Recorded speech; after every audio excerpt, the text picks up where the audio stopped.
திருப்பரங்குன்றம் மலை உச்சியில் உள்ள தீபத்தூணில் கார்த்திகை தீபம் ஏற்ற விடாமல் தடுத்த இந்து சமய அறநிலையத்துறைக்கு எதிராக தீப திருநாள் அன்று திருப்பரங்குன்றம் மலையில் சிக்கந்தர் தர்காவுக்கு அருகே உள்ள பழைய தீபம் ஏற்றும் தூணிலேயே காவல்துறை பாதுகாப்புடன் தீபம் ஏற்றலாம் என நீதிபதி ஜி.ஆர். சுவாமிநாதன் அதிரடியாக தீர்ப்பை வழங்கியிருக்கிறார். இந்த தீர்ப்பை எதிர்த்து இந்து சமய அறநிலையத்துறை மேல்முறையீடு செய்திருந்த போதிலும் அதுவும் அவர்களுக்கு கை கொடுக்கவில்லை. இது சேகர்பாபுவுக்கும் திமுகவுக்கும் விழுந்த மிகப்பெரிய அடியாக பார்க்கப்படுகிறது.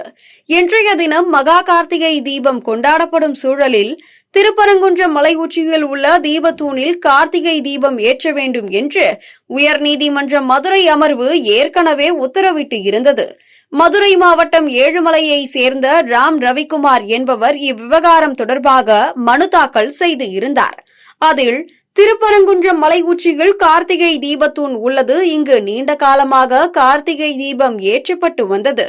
ஆனால் இந்த ஆண்டு மலை உச்சியில் உள்ள பிள்ளையார் கோவிலில் கார்த்திகை தீபம் ஏற்றுவதற்கான ஏற்பாடுகள் நடந்து வருகின்றன. இது ஆகம விதிமீறலாகும். எனவே கார்த்திகை தீபத்தூணில் தீபம் ஏற்ற உத்தரவிட வேண்டும் என்று கோரி இருந்தார். இவருடன் மேலும் சிலரும் மனு தாக்கல் செய்து இருந்தனர். இந்த வழக்கை ஏற்கனவே விசாரித்த நீதிபதி ஜி.ஆர். சுவாமிநாதன் நேரடியாக திருப்பரங்குன்றம் மலை உச்சிக்கே சென்று ஆய்வு மேற்கொண்டார். சில நாட்களுக்கு முன்பு இந்த வழக்கு விசாரணைக்கு வந்தபோது திருப்பரங்குன்றம் கோவில் நிர்வாகம் சார்பில் ஆஜரான வழக்கறிஞர் 1994ஆம் ஆண்டு நீதிமன்றம் பிறப்பித்த உத்தரவின் பெயரில் மலை உச்சியில் உள்ள பிள்ளையார் கோவிலில் தீபம் ஏற்றப்பட்டு வருகிறது. தீபத்தூண் தற்போது மூடப்பட்டு உள்ளது என வாதிட்டார்.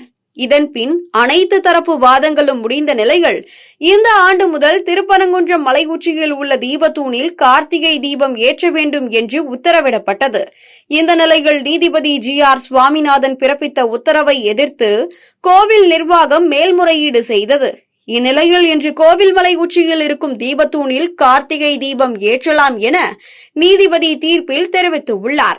இந்த தீர்ப்பு வெளியானதும் பக்தர்கள் மற்றும் இந்து அமைப்பினர் மகிழ்ச்சியுடன் தீர்ப்பை கொண்டாடினர்.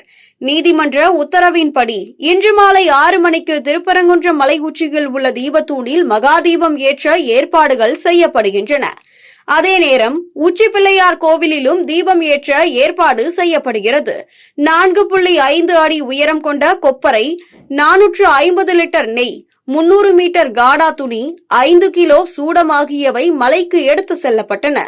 இந்நிலையில் தீபத்தூணில் தீபம் ஏற்றுவதை எதிர்த்து இந்து அறநிலையத்துறை உயர்நீதிமன்றத்தில் முறையீடு செய்து உள்ளது. இந்த மனு இன்று மாலையில் எடுத்துக்கொள்ள வாய்ப்பு உள்ளதால் திருப்பரங்குன்றம் கோவிலில் பலத்த போலீஸ் பாதுகாப்பு போடப்பட்டு உள்ளது.